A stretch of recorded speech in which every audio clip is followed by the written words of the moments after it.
Welcome to bird media. నేను వైష్ణవి. కడప జిల్లాలో ఉల్లి రైతులకు నష్టపరిహారం పంపిణీ కార్యక్రమం జరిగింది. మరి దీంట్లో జిల్లా ఇన్ఛార్జి ఇంకా మంత్రి, రాష్ట్ర బీసీఈడబ్ల్యూఎస్ సంక్షేమ, చేనేత, జౌళి శాఖ మంత్రి అయిన ఎస్ సవిత తీవ్రంగా రాజకీయ వ్యాఖ్యలు చేశారు. ఇక వైసీపీ ప్రభుత్వ అక్రమాలను ఒక్కొక్కటిగా వెలికి తీస్తున్నామన్నారు ఆమె. తప్పు చేసిన వారి ఎవరిని వదిలిపెట్టే ప్రసక్తే లేదన్నారు. ఇక జగన్మోహన్ రెడ్డి మానసిక పరిస్థితి బాగోలేదు, ఆయన పిచ్చోడు, ఇక రాష్ట్రాన్ని తానే అభివృద్ధి చేసినట్లు భ్రమలో బతుకుతున్నాడని కూడా ఎద్దేవా చేశారు ఆవిడ. ఇక పాపం లండన్ మందులు వాడినా కూడా ఆయన పరిస్థితిలో ఎటువంటి మార్పు రావట్లేదంటూ కూడా ఘాటుగానే విమర్శలు చేశారు. ఇక కూటమి ప్రభుత్వం అధికారంలోకి వచ్చిన నాటి నుంచి రైతుల సంక్షేమానికి మేము అత్యంత ప్రాధాన్యం ఇస్తున్నామని చెప్పారు సవిత. ప్రకృతి వైపరీత్యాలే కానీ ధరల పతనం వంటి కారణాలతో ఒకవేళ రైతులు గనక నష్టపోతే వెంటనే టీడీపీ ప్రభుత్వం వాళ్ళకు అండగా నిలుస్తోంది, అవసరమైన అన్ని థింగ్స్ చూసుకుంటోందని చెప్పారు.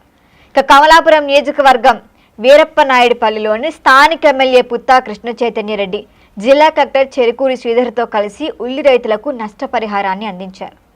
ఇక ఈ సందర్భంగానే రైతు సంక్షేమమే సీఎం చంద్రబాబు నాయుడు నేతృత్వంలోని కూటమి ప్రభుత్వ పాలనకు కేంద్ర బిందువని కూడా తెలిపారు.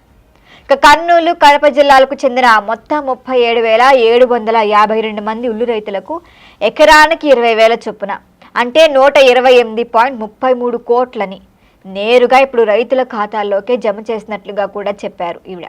ఇక కడప జిల్లా రైతులకు మాత్రమే ఓన్లీ 28,040 కోట్లకు పైగా పరిహారం అందజేశారు.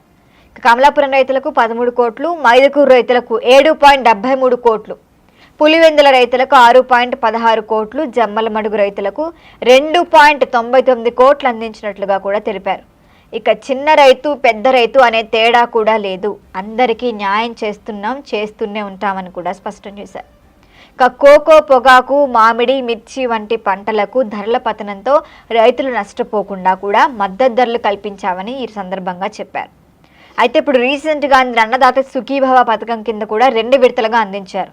దీంట్లో అయితే 46 లక్షలకి పైగా రైతులకు 6,300 కోట్ల వరకు అందజేసిన విషయం కూడా తెలిసిందే.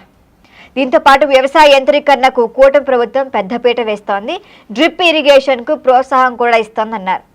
ఇక సర్వరాయ సాగర్ ప్రాజెక్టులు, కాలువల నిర్మాణానికి కూడా సీఎం చంద్రబాబు కూడా ప్రస్తుతానికి సుముఖంగా ఉన్నారు. త్వరలోనే దీనికి సంబంధించిన పనులు కూడా స్టార్ట్ అవుతాయని చెప్పారు.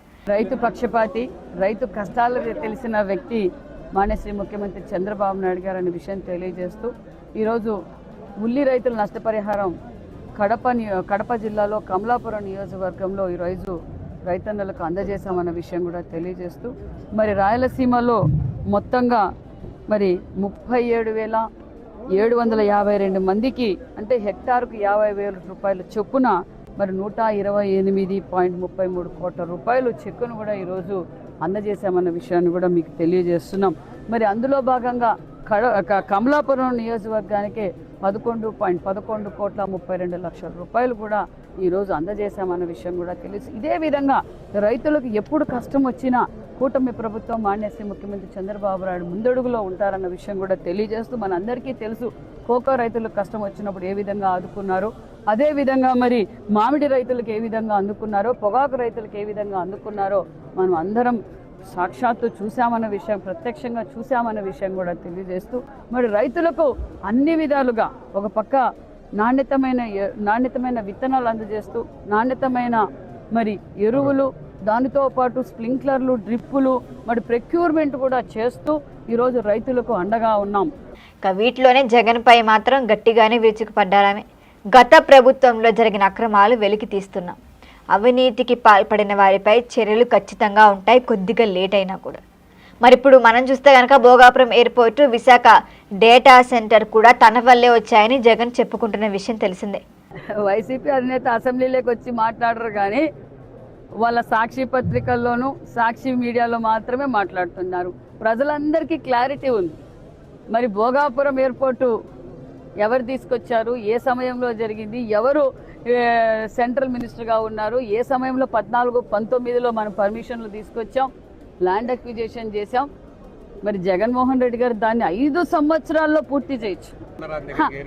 ఆ రోజు జగన్మోహన్ రెడ్డి గారు ఒకటే అన్నారు, ఏరు బస్సు కూడా పోని చోట ఏరు బస్సు అవసరమా? ఇప్పుడున్న వైజాగ్ ఎయిర్పోర్ట్లో మధ్యాహ్నం ఈగులు చెప్పుకుంటూ ఉంటారు. మరి ఎందుకు ఇక్కడ ఎయిర్పోర్టు అని జగన్మోహన్ రెడ్డి గారే మాట్లాడిన వీడియో మనం అందరం చూస్తున్నాం. మరి ఈరోజు జగన్మోహన్ రెడ్డి గారు నేను భోగాపురం ఎయిర్పోర్ట్ తెచ్చాను అంటారు. మరి ఆయనకి మామూలుగానే ఆత్మలతో మాట్లాడే అలవాటు ఉంటుంది కదా, అప్పుడప్పుడు ఆత్మలతో మాట్లాడుతుంటారు. అప్పట్లో కూడా అంతే. కియా ఇంటర్నేషనల్ ప్రతిపక్షంలో ఉన్నప్పుడు జగన్మోహన్ రెడ్డి గారు 14-19లో ప్రతిపక్షంలో ఉన్నప్పుడు కియాకు మేము శంకుస్థాపన చేసిన తర్వాత కియా రాదు, ఏమీ రాదు, ఇక్కడ ఏది అవసరం లేదు, నేను కోర్టుకు వెళ్ళి మీ భూములని వెనక్కిప్పిస్తానని చెప్పారు. మళ్ళా మొన్నటి రోజు ఏమన్నారు, కియా తీసుకొచ్చింది కూడా నేనే అంటారు. మరి ఏం మాట్లాడుతున్నారు అంటే ఏమైంది? మెంటల్గా బాగా డిస్టర్బ్ అయిపోయారు.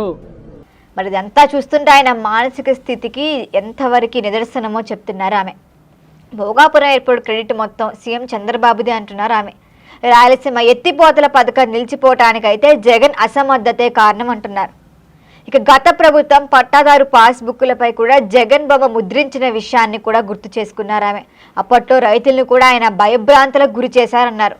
మరిప్పుడు కూటమి ప్రభుత్వం అధికారంలోకి రాగానే ల్యాండ్ టైటిల్ యాక్ట్ను రద్దు చేశాము, పాస్బుక్లపై రాజముద్ర మాత్రమే ఉంది, ఎటువంటి ముద్రలు లేకుండా రైతులకు సంపూర్ణ భూ హక్కులు కూడా కల్పించిందన్నారు. మరి 5 ఏళ్లలో జగన్ 5 సార్లు విద్యుత్ ఛార్జీలను పెంచిన విషయం కూడా గుర్తు చేశారు. ఇప్పుడైతే కూటమి ప్రభుత్వం ట్రూ ఆప్ ఛార్జీలను ప్రతి యూనిట్పై 13 పైసలు తగ్గించి ప్రజలకు ఊరట కల్పించిందని కూడా అన్నారు. ఇక జిల్లా కలెక్టర్ చెరుకూరి శ్రీధర్ కూడా మాట్లాడుతూ మార్కెట్ డిమాండ్కు అనుగుణంగానే పంటలు వేసిన రైతులు లాభాలు పొందాలని, స్మార్ట్ వ్యవసాయం ద్వారానే అధిక ఆదాయం సాధ్యమని కూడా తెలిపారు. ఇక దీంతో పాటు సీఎం చంద్రబాబు దృష్టికి ఉల్లి రైతుల సమస్యలు తీసుకువెళ్లగానే ఆయన పాపం వెంటనే స్పందించి నష్టపరిహారం ఖచ్చితంగా అందించాలని చెప్పారని పేర్కొన్నారు. ఇక ఈ కార్యక్రమంలో ప్రజాప్రతినిధులు, అధికారులు, రైతులు కూడా భారీగానే పాల్గొన్నారు. మరి దీనిపైన మరిన్ని అప్డేట్ల కోసం చూస్తూనే ఉండండి బర్డ్ మీడియా.